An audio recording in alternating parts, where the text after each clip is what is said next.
अब मैं निवेदन करूंगा भारतीय जनता पार्टी के राष्ट्रीय अध्यक्ष श्री जेपी नड्डा जी से कि वो आए और हम सबके नेता पार्टी को हर विजय की ओर बढ़ाने वाले, हर विजय के मूल आधार प्रधानमंत्री श्री नरेंद्र मोदी जी का स्वागत करें। आदरणीय श्री जेपी नड्डा जी।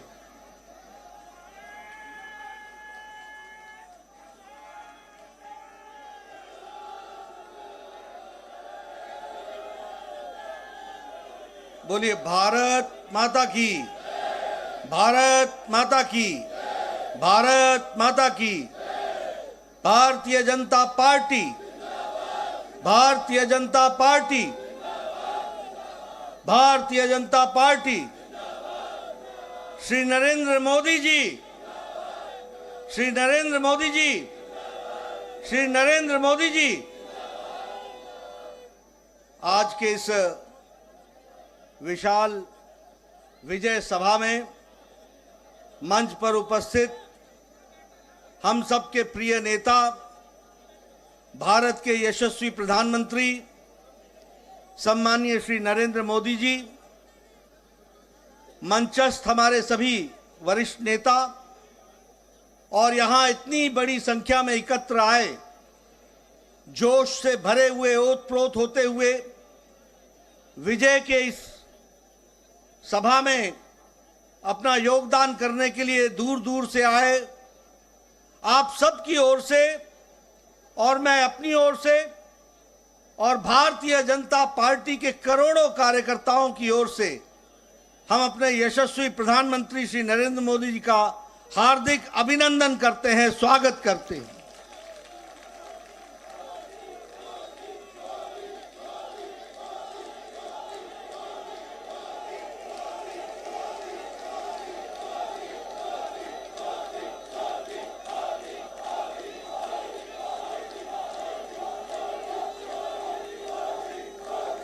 आज हम आदरणीय प्रधानमंत्री जी का अभिनंदन और स्वागत करते हैं। साथ ही साथ गुजरात की जनता, गुजरात के कार्यकर्ता और तमाम कार्यकर्ता जो इस चुनाव में हिमाचल प्रदेश में, दिल्ली में लगे, उन सबको भी मैं तहे दिल से बहुत बहुत बधाई देता हूं और उनका भी अभिनंदन करता हूं। यह हम सबके लिए खुशी की बात है और आज बड़ा ऐतिहासिक दिन है। जब हम गुजरात के नतीजे देखते हैं तो आजाद भारत में रिकॉर्ड तोड़ते हुए यह जीत हासिल आदरणीय प्रधानमंत्री मोदी जी के नेतृत्व में हम सबको मिली है।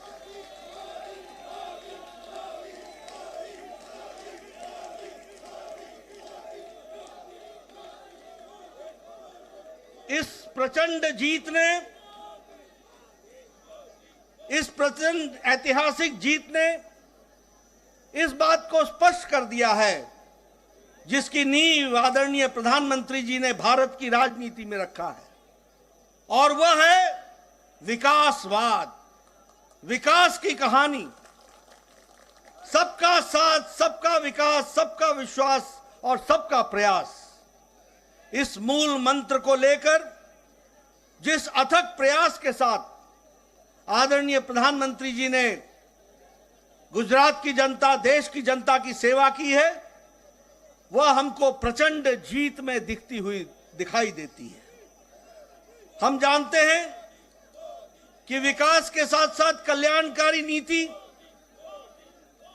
गांव, गरीब, वंचित, पीड़ित, शोषित, दलित, समाज के अंतिम पायदान पर खड़ा व्यक्ति, उन सब के लिए जो आपने नीतियां बनाई, जो आपने कार्यक्रम बनाए, जो उनके दुख दर्द को समझा, जो उनके आंसुओं को पोंछने का आपने काम किया, उस गरीब के घर में रोटी मिल सके इसकी व्यवस्था की, उसके घर में अच्छा सा शौचालय हो जाए और वो जीवन इज्जत के साथ जी सके, इस यह परिवर्तन आपने ला करके दिखाया है।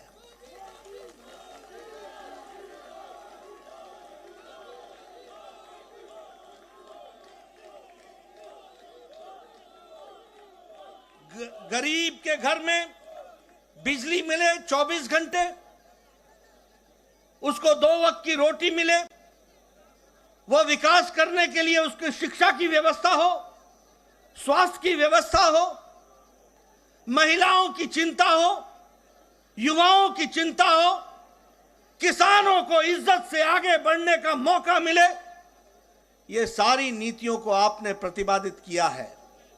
और जिस तरीके से आपने गुजरात में विकास में सारे रिकॉर्ड तोड़े हैं, गुजरात की जनता ने भी नतीजों में सारे रिकॉर्ड तोड़ दिए, यह भी आपको देखने को मिला।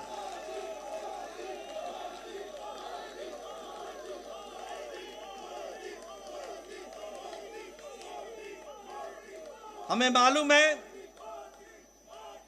52.5% वोट हमारे को मिला गुजरात में, और उसके साथ साथ 156 सीटों पर हम विजय हासिल कर पाए।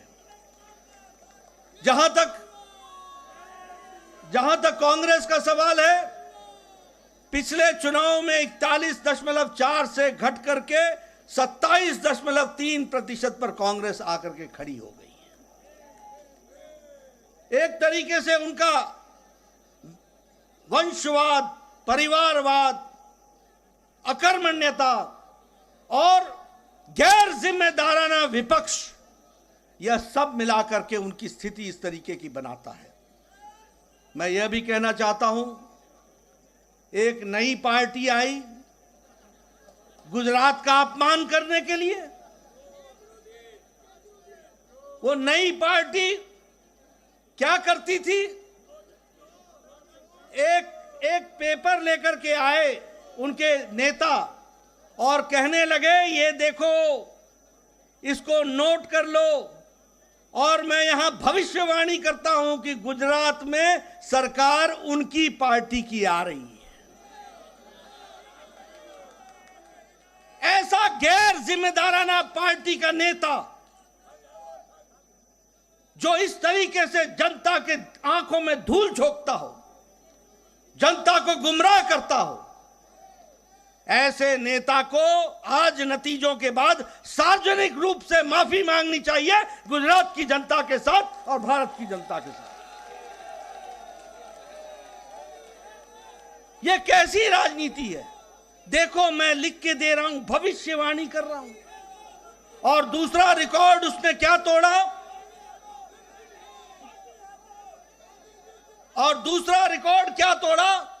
कि आजाद भारत में आज दिन तक ऐसा कोई नेता नहीं हुआ जो बोर्ड लेकर के चलता हो कि मैं कट्टर ईमानदार हूं। बोर्ड लेकर के ऐसे अपने बारे में बताने की आवश्यकता पड़ जाए, आप समझ सकते होंगे कि ये कितने कट्टर बेईमान हैं। मैं आदरणीय प्रधानमंत्री जी ने हम सबका मार्गदर्शन करना है, मैं अधिक समय नहीं लूंगा, लेकिन मैं फिर से गुजरात में जो हमें सफलता आपने दिलाई और आपके नेतृत्व में हमें मिला है, और जिस हर्षोल्लास के साथ सारा देश हर्षोल्लास के साथ है, मैं आपको भी बधाई देता हूं और आदरणीय मोदी जी का अभिनंदन करता हूं, स्वागत करता हूं।